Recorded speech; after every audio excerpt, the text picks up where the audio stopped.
Jody's a birthright Catholic, so to speak, whereas I was raised as an Episcopalian and worked hard to remain an Episcopalian in spite of many of the heterodoxies of the Episcopal Church in the United States, but then became Catholic in 2004. Interesting. Okay.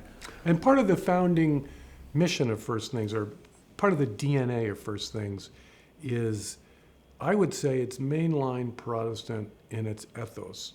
And why do I say that? Even though Newhouse was a Lutheran pastor and became Catholic right in the first year of the magazine in 1990, and then was ordained as a priest a year later. And then, as I mentioned, Jody was born and raised Catholic. But many of the major voices in the magazine were Methodist or Presbyterian or Lutheran or Episcopalian.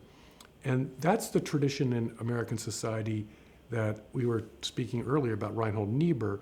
That's the tradition in American society where religious folks saw themselves as having responsibility, if you will, for the future of the nation. And so that was the tradition that had the most well-developed vocabulary to, if you will, meld together theologically informed thinking with current matters of political importance for the future of the country.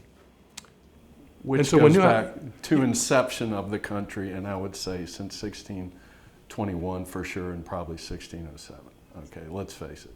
Yes, obviously the people who came to the New World, whether they were ardent or lukewarm, they thought in terms of a larger Christian view of society.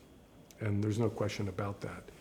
And when the magazine was started, mainline Protestantism had declined in its significance.